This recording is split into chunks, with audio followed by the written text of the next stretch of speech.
Welcome to More Than Mindset, the only podcast that bridges the gap between spirituality and success. Go beyond the mind with clarity and confidence coach Kim Guillory and learn how to integrate your passion to serve with your skills and experience to create a business you love. Let's get started. Hey guys, and welcome back to the show. So today I am talking about investment trauma. Not in a bad way. Just, you remember my thought about trauma is it is a separation from safety. So what I'm talking about is past investments that have now created this distrust or this lack of safety, and you begin to doubt yourself. So then you find another product or someone else you want to work with or something that you want to purchase, but you're afraid to mess up again, or you're afraid to make a bad investment and you're not really trusting yourself. So what I want to talk about is how to vet, whether it's a product or a service. If you have experienced what I'm calling investment trauma, what can you do about it so that you can be back in safety and still get the service or the product that you were seeking? I have this with contractors, carpenters, like remodeling my house, and just people who have worked in my business in the past, and things that have gone, I'll say, wrong, if there's such a thing. And it's kind of like, I really don't want to remodel my kitchen or buy new appliances because now I have a distrust about the quality of the new things, right? And back in the day, like in the 80s, 90s, when we purchased things, I mean, they were just like lasting forever. Now it's basically disposable, even clothes. I bought clothes at a boutique recently, and 3 of the items, one has a pull string, one's got like a hole in the seam, stuff like that, shrunk half the size when I washed it for the first time. And so that's the investment trauma. Like, it's almost a regret of purchase. And we're seeing this in the coaching industry and hearing a lot about it for clients who are inquiring about business coaching is they're afraid to make a mistake again, or they've already invested so much money and didn't get what they were promised. And I was talking to my son today, and we were just talking about the quality of service and even like some of the things that he was telling me about, like the assumptions and the labeling that some adults have put on him because of his age. And so there's this distrust. There's a distrust of generations and ages and how we box people into certain criterias. And it's the same thing that I'm seeing in the coaching industry because it is not a regulated industry. Like the healing world is not a regulated industry. And so there are a lot of claims that are being made. And this is actually the reason why social media is like, there's certain things that you can't say. It's really for the protection of the people. So it's like there's a balance between vetting, being careful. What kind of questions can you ask? What can you do? And that's really what I want to talk about on the show today is how can I help you become empowered to make decisions according to what you want? And how can you vet some of these coaches, some of these services? So if you were looking for a marriage coach, you would want someone who has some experience, right? Someone who has already gotten results themselves, who's already helped other people get results, and they have a system so that it's not them using you as their learning guinea pig kind of thing at a high dollar. Now, I understand when you're a new coach or you're hiring someone who is fairly new and they're not necessarily a high dollar coach. So that's the thing I'm talking about is we used to pick appliances according to the amount. So there was a cheap, mid-range, and then high dollar. And typically, the more you pay, the better quality it was, right? Would you all agree that that's how we bought things like cheap cars compared to more expensive cars, and they would last longer and the doors wouldn't rattle and they wouldn't feel like the doors were 200 pounds when it was a year old and it would start squeaking and all of these things. It was like you got a better quality, you got better service. That's not the case anymore. And we're seeing this in the coaching industry. So just because someone is a $10,000 coach does not mean that they are qualified. It could mean several things, but I want to give you a set of questions for you to ask so that you can better qualify if you have had investment trauma. And so it's basically you just saying like, listen, I've paid lots of money for this before, and I didn't do my homework. I didn't ask quality questions. And so I really didn't know what I was going into. I was just blindly trusting and I wasn't sure what I was purchasing. So do you mind if I ask you a few questions? So you have the right to do that, guys, without being shamed. And if someone says that to you, like you shouldn't ask questions, you should just buy and not consider that you need to know these things, then maybe that right there is an indicator. So here's one of the things that I'm noticing is there are a lot of advice givers. So let's just look at parents do this to children, right? They tell their kids to do something that they don't do. You shouldn't drink. You shouldn't eat that. You should go and exercise. And they're not doing it. So it's happening even in our homes. It's not necessarily just in the industries. And so these are things that you can be transparent without being ugly, without being rude and calling people out, but just seriously asking the questions like, so have you gotten the results that you're claiming you can help me with? Have you lost the weight? Have you done meal prepping? Or do you have an exercise routine? What does your daily schedule look like? What have you done?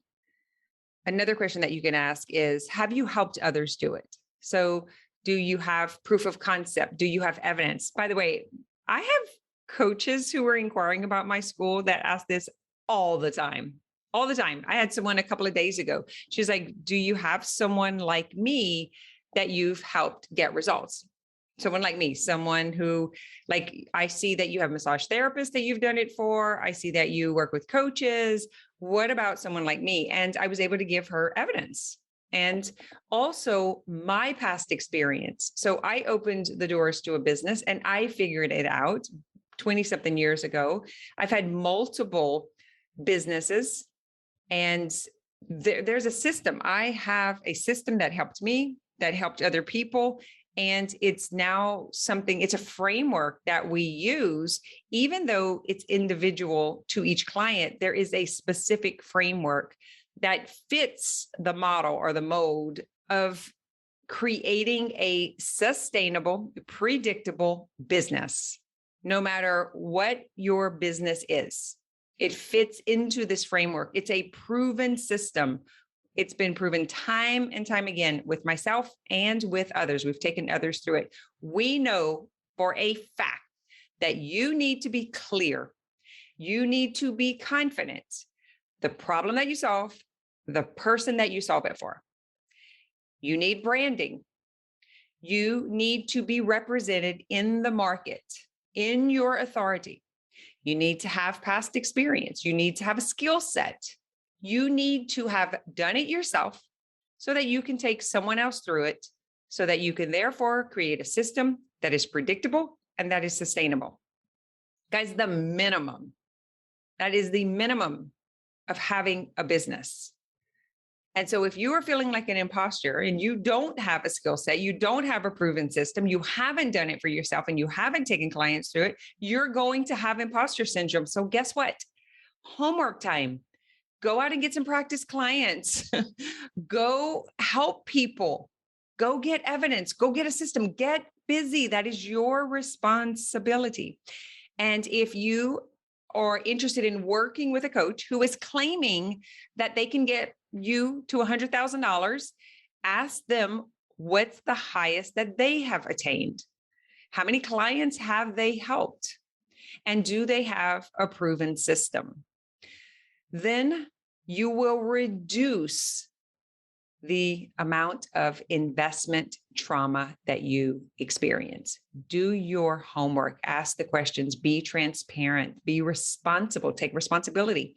Just because they're popular and they're claiming to be millionaire coaches or multi-six-figure coaches, or they've got the branding for it, they might just be great marketers. It doesn't mean that they're great coaches or mentors. So you have the right to ask the questions and even ask them if they have referrals. That's not rude or inappropriate. And anyone who makes you feel that way or insinuates that, you might want to reconsider or ask in a clearer way. Do something. Take responsibility for yourself. So one of the other things is ask them what's their core message, like what's their greatest advice about business, like, and find out where they're coming from. So ask them how they reached that milestone. How did they get to that status? Was it because they were referred by someone else? Was it because they were in what we call a honeypot, like they were in a community where they just had referrals? Can they help you build from the ground up if you don't have that opportunity? Let's say their coach brought them into the network that had thousands or hundreds of thousands of followers, and they kind of pitched to their community and they were already vetted. So can they help you build an audience if they haven't done it? Can they help you brand if they haven't done it? Can they help you with your messaging if they haven't done it? These are questions that you can ask so that you can find the right product and the right person. Okay, so I'm going to let you know there's 3 questions again. So what are the results that you have attained that I want? So what are those results? Have you helped others do it?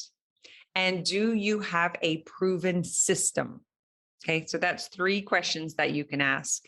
The other thing is really to swipe left and be willing to let go of that past experience. Just allow it, the entire experience to integrate, take it as a lesson learned, and then do better. Ask qualifying questions. And the better quality your question, the better answer that you will get, the better experience that you will have. And really, if you have shame about asking these questions, then let's really look into what is causing that shame. What are you thinking about yourself? Why don't you feel like you can ask these questions? Are you intimidated? Do you think that you don't have the right to ask these questions? So I'm just wanting to expand being traumatized by this so that you can trust again. And you'll be able to trust others when you can trust yourself. And the wounding that comes from losing trust in yourself because you didn't ask the questions will often put you in victim mode. And that is the worst thing that can happen. We want you to be in empowered mode, not in victim mode. Nothing has gone wrong. The experience has a lesson to it. You are now wiser than you were before. So see if you can just let it go. Forgive the person, forgive yourself, allow it to be what it was. Very often, the problem is perception. So the promise that was made was under the assumption that you were at a certain understanding yourself. So it's very often not done intentionally. It's just that you're speaking 2 different languages. You're on 2 different frequencies. So if it is a coach who has made lots of money, who has been coaching for a very long time, they truly believe that they can help you get the results. But what they might not notice is that you're having a trauma response or you're having a nervous system response and you're freezing up. And if they're not into doing the healing work, and that's not the role that they're playing, they're just business coaching and mentoring, then it's inappropriate. The program that you signed up for is inappropriate. It's not necessarily that the coach was bad or sold you something that malfunctioned. It could just be that their perception and the frequency was different, and they made the assumption that you could handle the program, but then your nervous system froze up. So does that make sense? So we don't want you looking at this as if anything was done intentionally or maliciously. I just want to show you how you can vet before hiring another coach, buying another product. And this could be weight loss, business coaching, relationship, maybe even parenting coaching. Just ask the questions. What have you done? How have you done it? Have you done it with other clients? Has your process been successful? Where can I read about it? Where can I go find out more information about you? Do you have a variety of products to offer, or is this the only product? Because like for myself, I have a $25,000 product, a $15,000, a $10,000, a $99 a month, like $5,000 down, $497 a month. We have different products according to your capacity to utilize that information. So in other words, where is your understanding? Where is your business understanding? Where is your mindset? What is your mental understanding? Do you need to start in coaching works at $99 a month before coming in business coaching? Do you need to start in coach training before going to business coaching because you need a skill set? Or do you need personal help in your relationships and in your mindset and confidence? So maybe starting in coaching works. So if I were having a conversation with you, I would be vetting the product. And I want to ask these questions. I want you to ask me questions because I want you to be really clear about what you're purchasing. And if you are being offered something and you can't ask these questions, that would be a red flag for me. And also notice if you're in a webinar or if you're being like sold in a masterclass or something, and that coach says, does anyone have questions? And you don't raise your hand, that's on you. You got to take personal responsibility for the confidence and the clarity that you take responsibility for by asking the right questions. Okay. That's what I have for you this week is vet the product, vet the coach, vet the whoever it is. It could be a counselor. It could be a psychotherapist. Vet by asking clearly defined questions. What have you done? Who have you helped? How many people have you helped? Do you have a proven system?